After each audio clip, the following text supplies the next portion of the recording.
গল্পকথায় চৈতির আসরে সকল শ্রোতা বন্ধুদের স্বাগত জানাচ্ছি। আজ আপনাদের জন্য রয়েছে শীর্ষেন্দু মুখোপাধ্যায়ের লেখা দুটি ছোট গল্প। প্রথম গল্প অপেক্ষা এবং দ্বিতীয় গল্প আমার মেয়ের পুতুল। তাহলে শুরু করা যাক আজকের গল্প পাঠ।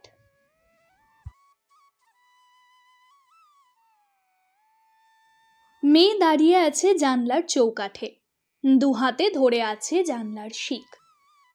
শিকের ফাঁকে মুখ গলানো। তার বাবা ফিরতে দেরি করছে। বাবা ফিরলে তারা সবাই দোকানে যাবে। আজ ফ্রক কেনা হবে পুজোর, কিন্তু বাবা তো ফিরছে না। 5 বছরের মেয়ে, সব কথাই কইতে পারে। হঠাৎ মুখটা ঘুরিয়ে চেঁচিয়ে জিজ্ঞেস করল, কটা বাজে মা? মেয়ের মা সেলাই মেশিন থেকে মুখ তুলে ঘড়ি দেখে। 7টা। মানুষটা এত দেরি কখনো তো করে না। বড় মেয়ে নেওটা, বউ নেওলা মানুষ। অফিসের পর আড্ডা টাড্ডা দেয় না বড় একটা, দিলেও আগে ভাগে বলে যায় ফিরতে দেরি হবে। সরকারি অফিস, তাই ছুটি টুটির ধার ধারে না। অফিসের ভিড় ভাঙার আগেই অফিস থেকে বেরিয়ে পড়ে। তার উপর আজ পুজোর কেনাকাটা করতে যাওয়ার কথা, দেরি হওয়ার কারণ তো নেই। তবু 7টা বেজে গেল, মানুষটা তো আসছে না। মেয়ের মার বয়স মোটে 26, 6 বছর হলো বিয়ে হয়েছে। দেখতে শুনতে আজও বেশ ভালো। পাতলা দীঘল গড়নের যুবতী, এখনো কত স্বাদ আহ্লাদ। মেয়ের বাবারও বয়স 30-এর মধ্যেই, ভালো স্বাস্থ্য, সাবধানী সংসারী এবং সঞ্চয়ী পুরুষ। সংসার সুখেরই। তারা দুবেলা ভাত খায় এই আকালের দিনেও। তবু কেন 7টা বেজে গেল? সময়ের চোরা স্রোত কেন বয়ে গেল হুহু করে? মেয়ের মা সারাদিন সেলাই করছে। মেয়ের বাবার বড় শখ হয়েছে ফতুয়া পরবে।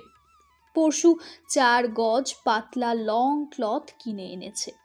2টো ফতুয়া সেলাই করতে করতে চোখ ঝাপসা, মাথা টিপটিপ। মেশিনটা সরিয়ে রাখে বউ মানুষটা। মন ভালো লাগে না। দুশ্চিন্তা হচ্ছে বড়। 7টার মধ্যে না আসার কথা তো নয়। মেয়ে আজকাল স্কুলে যায়, তাই মেয়ের মা সারাদিন একা ভোগা। কি করে ঘুরে ফিরে ঘর সাজায়, বিছানার কভার পাল্টায়, জানলার পর্দা পাল্টায়, সেলাই করে, উল বনে 100 বার ঘরের আসবাব এই ধার থেকে ও ধার করে। আজও সারা দিন সাজিয়েছে। তারা আর বেশি দিন এই ফ্ল্যাটে তো থাকবে না। গড়িয়ার দিকে একটু জমি কেনা হয়েছে। বিল্ডিং মেটেরিয়ালের জন্য দরখাস্তও করা হয়েছে। বাড়ি উঠলে তারা নিজেদের বাড়িতে উঠে যাবে। কথা আছে, বাড়ি হলে সামনে শখের বাগান করবে বউটি। স্টিলের আলমারি করবে। ভগবান আরেকটু সুদিন করলে গ্যাসের উনুন আর একটা সস্তার রেফ্রিজারেটরও হবে তাদের। মেয়ের বাবার শখ টেপ রেকর্ডারের আর একটা ডাইনিং টেবিলের, তাও আশা করি হয়েই যাবে। সাশ্রয় করে চললে সবই পাওয়া যায়।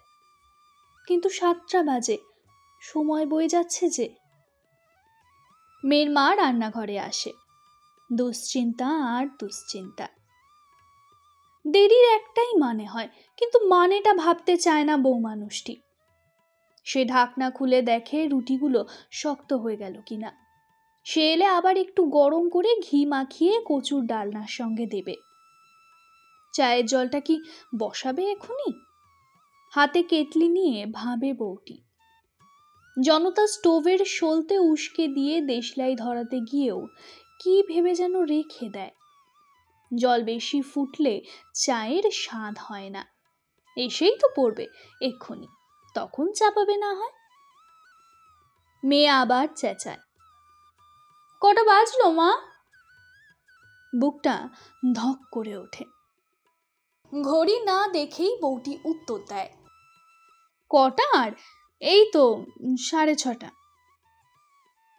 মিথ্যে কথা। প্রকৃত হিসেবে 7টা কখন পেরিয়ে গেছে। সিঁড়িতে জুতোর শব্দ। বউটি নিশ্চিন্ত হয়ে দরজা খুলল। না, সে তো নয়। উপরতলার লোক সিঁড়ি বেয়ে উঠে গেল। বাবা আসছে না কেন? মেয়ের প্রশ্ন। এই এলো বলে, তুই বেনিটা বেঁধে নে না ততক্ষণে। না, বাবা আসুক। আচ্ছা বাপ নেওটা মেয়ে। যাই হোক, কেন আসছে না বাবা? রাস্তাঘাটে আটকে আছে বুঝি? আজকাল বাসে ট্রামে বুঝি সহজে ওঠা যায়? রোজই তো আসে, আজও আসবে। বিশ্বাসের জোরেই বউটি হাত মুখ ধুয়ে এসে পরিপাটি করে চুল বাঁধল। সিঁদুরটা একটু বেশি ঢালল সিঁথিতে। ইদানিং বাজে সিঁদুরে চুল উঠে যায় আর মাথা চুলকোয় বলে সিঁদুরটা কমই লাগাতো। আজ কিন্তু কম দিল না। একটু ফাউন্ডেশন ক্রিম ঘষল মুখে, লিপস্টিক বোলালো, সূক্ষ্ম কাজলও টানলো একটু। ঘড়ির দিকে আর চাইল না। সকালে রাধা তরকারি জাল না দিলে নষ্ট হয়ে যাবে যে, তাই যখন স্টোভ জেলে জাল দিতে বসলো তখনই সে টের পেল গায়ে গায়ে একটা কাঁপুনি আর শীত। শরীর বসে থাকছে না। ভয় নাকি পেটে আর একটা সত্তর এলো? কিন্তু রাত থেমে থাকলো না, গড়াতে লাগলো সময়। এক সময়ে বউটির ইচ্ছে হলো উঠে গিয়ে ঘড়িটাকে আছাড় মেরে বন্ধ করে দিয়ে আসি, কারণ 8টাও বেজে গেল। মানুষটা তো এখনো ফেরেনি।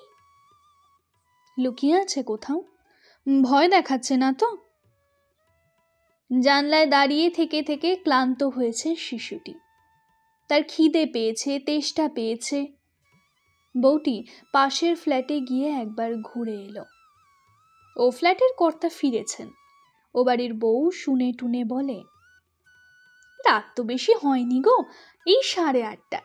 আর একটু দেখুন, তারপর না হয় আমার কর্তাকে খোঁজ নিতে পাঠাবো। শুনলুম কারা মিছিল টিছিল বের করেছে, রাস্তায় খুব জ্যাম। আশ্বাস পেয়ে বউটি ফিরে আসে, কিন্তু এসে শান্ত বা স্থির কোনোটাই থাকতে পারে না, কেবলই ছটফট করে।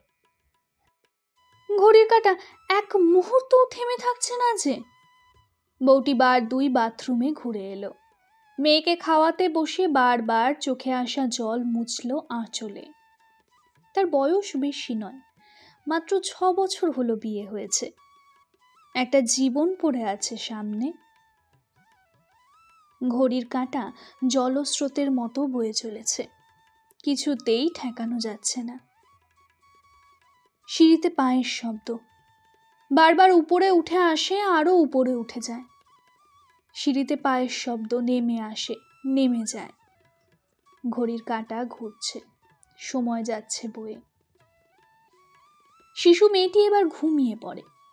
ঘুমোবার আগে ক্ষীণ কণ্ঠে একবার বলে, মা, বাবা। বাক্যটা শেষ করে না। বউটি আগ্রহে শুনবার চেষ্টা করে বাক্যটি। শিশুরা তো ভগবান, ওদের কথা অনেক সময় ফলে যায়। কিন্তু শিশু মেয়েটি বাক্যটা শেষ করে না। বউটির বুক কাঁপে। এবার বউটি একা, জানলার পাশে, শিকের ফাঁকে চেপে রাখা মুখ চোখের জলে ভাসে। 9টা বেজে গেল বুঝি? বউটি আস্তে আস্তে বুঝতে পারে তার মানুষটা আর আসবে না। অমন মানুষটার নানা চিহ্ন তার মনে পড়ে। কথা বলার সময় উপরের ঠোঁটটা বাঁ দিকে একটু বাঁক খায়। লোকটার দাঁত একটু উঁচু, গাল ভাঙা, কপালের ডান দিকে একটা আঁচিল। সাবধানী, ভীতু এবং খুঁতখুঁতে মানুষ। বড্ড মেয়ে নেওটা আর বউ ন্যাংলা। এমনিতেই এসব মনে পড়ে না, কিন্তু এখন বড্ড মনে পড়ছে। বউটি হাপুস হয়ে কাঁদতে থাকে। সদর খোলা, সিঁড়িতেও শব্দ হয়নি। অন্ধকার ঘরের ভিতর একটা ছায়া মূর্তি এসে দাঁড়ায়। প্রশ্ন করে, এ কি, সব অন্ধকার কেন? চমকে ওঠে বউটি, বুঝতে পারে মানুষটা ফিরেছে। কি হয়েছিল শুনি? আর বলো না, সত্যকে মনে আছে? কে সত্য? কোন নগরের আমার বুঝুম ফ্রেন্ড, বলা নেই কওয়া নেই হঠাৎ স্ট্রোক হয়ে মারা গেল। খবর পেয়ে অফিস থেকেই গিয়েছিলুম। মনটা যে কি খারাপ লাগছে। বউটি আলো জ্বালে, ঘর দৌড় আবার হেসে ওঠে। তারা খাওয়া দাওয়া সারে, হাসে, গল্প করে। মানুষটা বারবারই তার মৃত বন্ধুর কথা বলে, আর বউটি বলে, আহা গো। কিন্তু বউটি তবু সুখী বোধ হয়, কারণ তার মানুষটা তো ফিরেছে। হ্যাঁ, মানুষটা ফিরেছে, মানুষটা তো বেঁচে আছে। আজকের দ্বিতীয় গল্প, আমার মেয়ের পুতুল। গাড়িটা থেমে আসছে। আমরা যেন ঘুম থেকে জেগে উঠলাম। এতক্ষণ ক্লান্ত একটানা শব্দের তালে তালে অলস নাচের ছন্দে গাড়িটা কোমর দোলাচ্ছিল। নাচের ছন্দটা ছড়িয়ে পড়েছিল আমার রক্তের মধ্যেও। আমি জেগেই ছিলাম, শুধু আমার মনটা নেশার ঘোরে থিতিয়ে যাচ্ছিল। গাড়িটা থেমে আসছে। শান্তা আমার দিকে তাকালো। অনেকক্ষণ পর ও চোখ মেলল, খুব ক্লান্ত আর অবসন্ন কণ্ঠে বলল, জানলাটা বন্ধ করে দাও না। আমি হাত বাড়িয়ে জানলাটা বন্ধ করে দিয়ে ওর কাছে বসলাম। বললাম, শীত করছে তোর? না, শীত করছে না, আমি একটু বসবো এবার। বাবা, তুমি আমার মুখোমুখি বসছো না কেন? আমি ওর গায়ে কম্বলটা ভালো করে জড়িয়ে দিতে দিতে একটু হাসলাম। ওর চুলগুলো রুক্ষ লালচে। আমি ওর মাথায় হাত রাখলাম। গরম উত্তাপটা আমার হাতটাকে কাঁপিয়ে দিল। আমার বুকটা ধড়াস করে উঠল। আমি ওর মুখোমুখি বসলাম। এটা কি স্টেশন বাবা? গাড়িটা থেমে আসছে যে? আমি জানলা দিয়ে মুখ বাড়িয়ে দেখে বললাম, রংটং। বাহ, কি মজার নাম, রংটং রংটং। ও টেনে টেনে বলল, ঠিক যেন মনে হয় ঢং ঢং ঢং ঢং ঢং। শব্দ হচ্ছে ঢং ঢং, ঘন্টার শব্দ। নিস্তব্ধ জংলি স্টেশনটার চারিপাশে পাহাড়ের গায়ে ধাক্কা খেয়ে শব্দটা ফিরে ফিরে আসছে। আবার পিছিয়ে গেল। গাড়ি ছাড়বার সংকেত, বিদায়ের সংকেত। শান্তা আমার দিকে তাকিয়েই আছে। আমার হাসি পাচ্ছে না। রজত শুভ্রর কথা আমার মনে পড়ছে। কার্শিয়াং আর কত দূর বাবা? এখনো অনেক দূর। আমি আস্তে আস্তে ভেঙে ভেঙে বললাম। আমার গলার স্বরটা কাঁপল। জানলার কাঠের উপর আমার হাতটা শক্ত। আমি মনে মনে কথা বলছি, সে কথা কেউ শুনছে না। আমি মনে মনে বলছি, শান্তা তুই ঘুমো, এই স্টেশনগুলোকে পার হয়ে যেতে দেখিস না। এই জঙ্গল কেউ না, এই পাহাড় কেউ নয়। বড় বিস্বাদের আজকের দিনটা। তোর জ্বর বেড়েছে, আরো বাড়বে, তুই ঘুমিয়ে পড়। খুব শান্ত ছোট্ট পুতুলের মুখের মতো তোর মুখটা কম্বলের উপর জেগে থাক। তুই ঘুমিয়ে পড়, আমি জেগে থাকি। লুডোটা একটু বার করো না বাবা, একটু খেলবো। আমি চমকে উঠলাম, তাকালাম, হাসলাম। শান্তা কাচের সার্সির বাইরে তাকিয়ে আছে। আমার হাসিটাকে ও দেখল না। আমি উঠে বাস্কেট থেকে লুডোটা বের করলাম। গাড়ির দেওয়ালের আয়নায় আমার ছায়া পড়ল। অতি প্রবীণ একটি মুখ। এই মুখটা আমার। আমি কি আশ্চর্যভাবে বুড়ো হয়ে গিয়েছি? একটা নিঃশ্বাসকে চেপে রাখি বুকের ভেতর।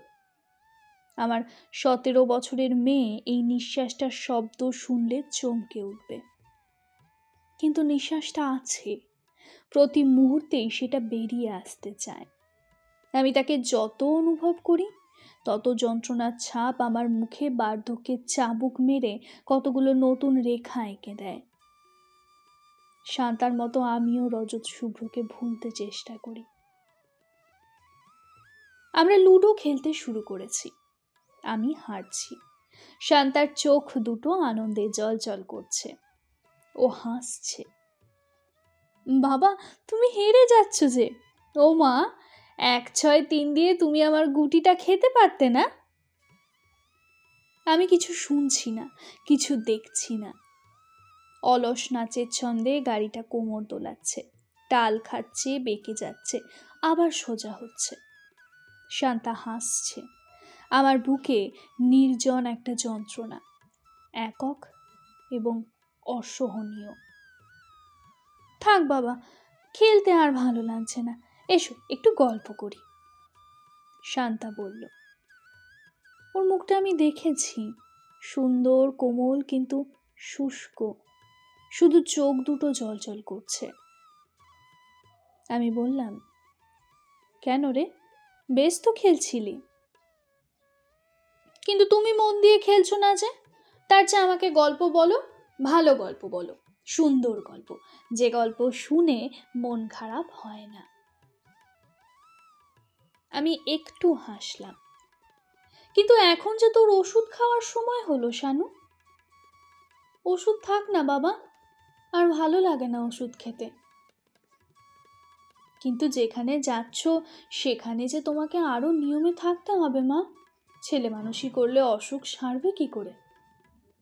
অসুখ আমার সারবে না বাবা, আমি জানি। কথাটা বলেই শান্তা আমার দিকে তাকালো, হাসলো। আমার বুকের ভেতরটা পাক খাচ্ছে। আমি জানি বাবা, আমি জানি। খুব হালকা ভাবে, একটুও না ভেবে কথাগুলোকে উচ্চারণ করলো শান্তা। আমি আমার নিজের মুখটা দেখতে পাচ্ছি না, শান্তা দেখছে। ও হাত বাড়িয়ে আমাকে স্পর্শ করলো। বাবা, ডাক্তার সেনের কথাগুলো আমি শুনেছি। আমি নিজেও টের পাই যে আমি বাঁচব না। তোমাকে আমি দিন দিন শুকিয়ে যেতে দেখছি, বুড়ো হয়ে যেতে দেখছি। আমার জন্য ভেবে ভেবেই তোমার এমনটা হচ্ছে। থাক না বাবা, তুমি কষ্ট পাচ্ছ, থাক। আমি চুপ করলাম। দাও, তুমি আমাকে ওষুধটাই দাও। ওষুধ খেতে মুখটা বিকৃত হয়ে গেল ওর। তারপর চুপ করে রইল। এ কামরায় আর কেউ নেই। আমি ডাকলাম, শানু, একটু শুয়ে থাকবি? ও হাসলো, বলল, না। কার্শিয়াঙে আমাকে রেখে আসতে তোমার কষ্ট হবে না বাবা? আমি চুপ করে রইলাম। শান্তা হাঁটু দুটো বুকের কাছে জড়ো করে নিয়ে সকৌতুকে আমার দিকে তাকালো। ওর চোখ দুটো হাসছে, ধীর ধীরে, হালকা চপল হাসি। ওর থুতনিটা হাঁটুর উপর। আমি আর কথা বলছি না, আমি অন্যদিকে চোখ ফিরিয়ে নিলাম। শান্তা এবার শব্দ করে হাসলো। তুমি যে আমাকে এত ভালোবাসো বাবা, অসুখ হওয়ার আগে কিন্তু বুঝতেই পারতাম না। এ কামরায় আর কেউ নেই, থাকলে ওর কথা শুনে সে নিশ্চয়ই হেসে উঠত। আমি ওর দিকে তাকালাম। ওর সুন্দর ঠোঁটে একটা কোমল হাসি প্রজাপতির মতো কাঁপছে। আমি মনে মনে বলছি, শানু, তুই ওভাবে হাসিস না মা। তুই ওভাবে হাসলে আমার ভয় করে। তোর হাসির অর্থ আমি বুঝি। তুই সব জেনে গেছিস। তোর অসুখের খবরটা আর তোর শেষ পরিণতিটা তোর কাছে লুকোনো নেই। ওরকম হাসি হাসতে তোর কষ্ট হয় না? আমাকে দয়া কর শানু, তুই ঘুমিয়ে পড়। সবকিছু বুঝে কোনো সুখ নেই, সবকিছু বুঝে গেলে শুধু দুঃখ। আমরা এখানে আসবার আগের দিন সুকুমারী শ্বশুর বাড়ি থেকে ফিরল। শান্তা আস্তে আস্তে যেন আপন মনেই বলল, কি মোটা সোটা আর ফর্সা হয়েছে সুকুমারী, যেন আর চেনাই যায় না। সুকুমারীকে? আমি প্রশ্ন করলাম। বারে, কলকাতায় আমাদের পাশের বাড়ির পরেশবাবুর মেয়ে। তুমি সব ভুলে যাও বাবা, সুকুমারী তোমাকে এসে প্রণাম করলো না সেদিন? ও হ্যাঁ হ্যাঁ হ্যাঁ, মনে পড়েছে, সেই রানাঘাটে যার বিয়ে হয়েছে সেই তো? হ্যাঁ, কিন্তু তুমি ওর ছেলেটাকে তো দেখোনি। কি মোটা সোটা আর সুন্দর ছেলেটা, এক গা গয়না, ঠিক ডল পুতুলের মতো। ছেলেটা খুব হাসে, শুধুই হাসে, কাঁদতে যেন জানেই না। আমার ইচ্ছে করছিল ছেলেটাকে একটু কোলে নিই, কিন্তু আমি তাড়াতাড়ি বললাম, এখন নিশ্চয়ই তোর খিদে পেয়েছে শানু, একটা আপেল কেটে দিই। শান্তা করুণ চোখে আমার দিকে তাকালো, কথা বলল খুব ক্লান্ত অবসন্ন কণ্ঠে, না, খিদে পায়নি, খিদে আমার পায় না, বোধহয় জ্বরটা বাড়ছে, জিভটা তেতো তেতো। আমাকে একটু মৌরি দাও না, থার্মোমিটারটা দিয়ে জ্বরটা দেখবে একটু। না, আমি বললাম, না থাক, জ্বর আসছে না নিশ্চয়ই, অনেকক্ষণ বসে আছিস কি না, এবার একটু শুয়ে থাক। শান্তা হাসল, বেড়ালের মতো গুটি সুটি হয়ে শুলো, আর গাড়িটা থামল, আবার চলল। গাড়িটা একঘেয়ে, বাইরে নির্জন নিস্তব্ধ পাহাড়ের ধূসর অনর শরীর, সেই তার কুয়াশা, ঠান্ডাটা বাড়ছে। গাড়িটা ঘুরে ঘুরে আপন মনে উপরের দিকে উঠছে। বাবা, ছেলেবেলায় আমি খুব পুতুল খেলতে ভালোবাসতাম, শান্তা বলছে, যেন স্বপ্নের ঘোরে কথা বলছে ও। তুমি আমাকে কত পুতুল কিনে দিয়েছো তার যে কোনো হিসেবই নেই। আমার কাঠের বাক্সে পুতুলগুলো সাজানো আছে, কিছু আমি চন্দ্রাকে দিয়ে দিয়েছি, কিন্তু একটা পুতুলের কথা আমার প্রায় মনে পড়ে। তুমি জন্মদিনে আমাকে দিয়েছিলে, পুতুলটা মস্ত বড়, ঠিক সুকুমারীর ছেলেটার মতো বড়। সেই পুতুলটাকে তোমার বোধহয় মনে নেই বাবা, না? কোন পুতুলটা? শোয়ার ঘরের আলমারিতে যে পুতুলটা আছে সেইটে? হ্যাঁ, সেইটেই। বড় হয়ে আমি আর পুতুল খেলি না, কিন্তু মাঝে মাঝে খেলতে ইচ্ছে করে। আমার বলতে লজ্জা নেই, সুকুমারীর ছেলেটাকে আমি আদর করতে পারিনি, কিন্তু তার বদলে সেই পুতুলটাকে নিয়ে আমার বিকেলটা কেটেছিল। বাঁদিকের পাহাড় মুছে গিয়েছে, ট্রেনটা এখন অনেক ওপরে, পাহাড়গুলো মাথা নিচু করে আছে, কালো মেঘে আকাশ ঢাকা, ধূসর সমতলটা কি বিষণ্ণ, ট্রেনটার গতি স্লথ। শান্তা আস্তে আস্তে উঠে বসল, ওর মুখের কাছে জানলাটাকে ঘষা কাঁচের মতো অস্বচ্ছ মনে হচ্ছে। ওর নিঃশ্বাস কাঁচটার উপর বারবার একটা বাষ্পের বৃত্ত এঁকে দিয়ে মুছে যাচ্ছে। ওর মুখটা অন্ধকার। আমার মনে পড়ছে খুব ছোটবেলায় যখন সবে মাত্র একটু একটু লিখতে শিখেছে শান্তা, তখন ওই পুতুলটার কপালে পেন্সিল দিয়ে আঁকা বাঁকা অক্ষরে লিখে রেখেছিল আমার ছেলে। সেই কথাটা এখন আর নেই, বড় হয়ে ও নিজেই সেটা মুছে ফেলেছে। আমার চোখের সামনে পাতলা একটা জলের পর্দা দুলছে, কামরাটাকে আঁকা বাঁকা বন্ধুর মনে হচ্ছে। আমি মনে মনে শান্তাকে যেন বলছি, তোর পুতুলগুলোকে তুই ফেলে এসেছিলি, কিন্তু পুতুল খেলাকে ফেলে আসিসনি।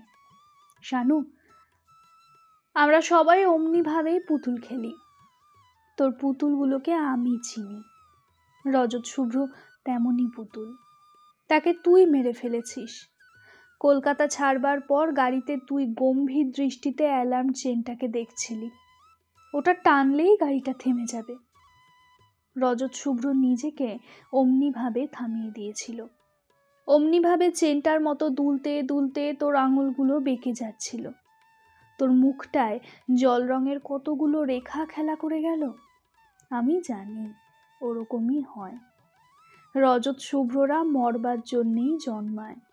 রজত শুভ্র আর সুকুমারী অনেক তফাৎ। একজনের জন্য প্রেম আর একজনের জন্য ঘৃণা। একজনকে সাজিয়ে গুছিয়ে আলমারিতে তুলে রাখিস, আর একজনকে তীব্র ঘৃণায় দূরে ছুঁড়ে ফেলে দিস। কিন্তু তোর ভাগ্য তাকে কুড়িয়ে এনে তোর সামনে দাঁড় করিয়ে দেয়। আলমারির পুতুলটা বারবার চুরি হয়ে যায়। ধোয়ার মতো কুয়াশা জানলার কাছে পিঠ ঘষছে। আলো আর অন্ধকার আমাদের ঘিরে ঘিরে খেলছে। শান্তা আমার দিকে তাকালো। তুমি কাঁদছো বাবা? না না তো, ও এমনি। আমি তোমাকে কষ্ট দিলাম বাবা? সবাইকেই কি আমি কষ্ট দিই? দূর পাগলি। শান্তা নিঃশ্বাস ফেলল। শব্দটা ছোট্ট একটা পাখির মতো ডানা দিয়ে বাতাস তাড়াতে তাড়াতে আস্তে আস্তে মিলে গেল। শান্তা, তোর নিজেকে ঘিরে একটা অদৃশ্য বৃত্ত আছে। সেই বৃত্তের পরিসরে তোর দুঃখটা তোকে ঘিরে ঘিরে পাখির মতো ওড়ে। তুই নিজের দুঃখে কাঁদিস, তুই নিজের সুখে হাসিস। রজত শুভ্র সুকুমারী আমরা সবাই রংচঙে পুতুলের মতো সেই অদৃশ্য বৃত্তটার বাইরে থেকে তোকে দেখি। আমাদের জন্য তোর ক্রোধ, ঘৃণা, প্রেম, স্নেহ কিচ্ছু নেই। আমরা পুতুলের মতো মিথ্যে। তোর কান্নাটা, তোর আনন্দটা, তোর আপন। আমরা সবাই এইরকমই শানু। আমাদের অনুভূতিগুলো সব একরকম, সব অদ্ভুত। বাইরে বৃষ্টি পড়ছে। আকাশের রং ছাইয়ের মতো। সুদীর্ঘ সরল পাইনের বনে গম্ভীর নির্জনতা। শানু, তোর শেষ কথাটা শুনবার জন্য আমি উদগ্রীব হয়ে আছি। তুই কি কাঁদতে ভুলে গেছিস? কাশিয়াঙ্গার কত দূর বাবা? এখনো দেরি আছে, কিন্তু এবার তোর কিছু খাওয়া উচিত শানু। কি দেবে দাও? ওর ডান হাতটা আমার দিকে প্রসারিত করে দিয়ে ছেলে মানুষের মতো একটু হাসল। কার্শিয়ান এসে গেল প্রায়। আর দুটো বাঁক ঘুরলেই কার্শিয়ান। আমি অপেক্ষা করে আছি শান্তার সেই কথাটা শোনার জন্য। ও বলবে, বাবা আমার বাঁচতে ইচ্ছে করছে। রজত শুভ্র আমার ভালোবাসাটাকে চুরি করে নিয়ে পালিয়ে গেল, শেষ হয়ে গেল। সুকুমারীকে আমি ঘৃণা করি সেই কারণেই। অথচ ওর কি দোষ? রজত শুভ্র মরে গেল, আমি রইলাম। সুকুমারীও বেঁচে রইল, অথচ ওর কিছুই হারালো না। ওর ছেলেটা মোটা সোটা সুন্দর, ওর মুখের মতো মুখ সুন্দর, ওর ভবিষ্যতের মতো সুন্দর। সুকুমারীর সবটুকু দেখবার জন্য আমার বাঁচতে ইচ্ছে করছে। এই তীব্র ইচ্ছা শক্তি আমাকে বাঁচিয়ে তুলবে। শানু, কি দেখছিস? যা চোখে পড়ছে তাই। বাবা, আমি সব কিছুকেই দেখতে চাই। আমি হাসলাম, তারপর চুপি চুপি হাসিটাকে গিলে ফেললাম। আমি অপেক্ষা করে থাকবো, কিন্তু শান্তা সেই কথাটা বলবে না। আমি জানি ও বলবে না, এসব কথা বলতে নেই, কিন্তু আমি তবুও অপেক্ষা করে থাকবো। শানু, তোকে একটা গল্প বলতে ইচ্ছে করছে। জানলার ঠান্ডা কাঁচে গালটা চেপে তুই বাইরের দিকে তাকিয়ে আছিস। তোর চোখে গাম্ভীর্যের গভীরতা। গল্পটা তুই শুনবি না। আমার ইচ্ছে করছে, তবুও আমি কোনো দিন তোকে গল্পটা বলবো না। শুধু মনে মনেই ভাববো। তুই বড় হয়ে গেছিস, মস্ত বড়, এক পাল ছেলে মেয়ে ঘর ভর্তি। সংসারটা উপচে পড়ছে সম্পদের আধিক্যে। শানু, কার্শিয়াং আর কয়েক মিনিটের পথ। তোর মুখের পাশে জানলাটার কাছে তোর নিঃশ্বাস বারবার একটা বাষ্পের বৃত্ত এঁকে দিয়ে মুছে দিচ্ছে। তোর মুখটা অন্ধকার, করুণ, গভীর অন্ধকার।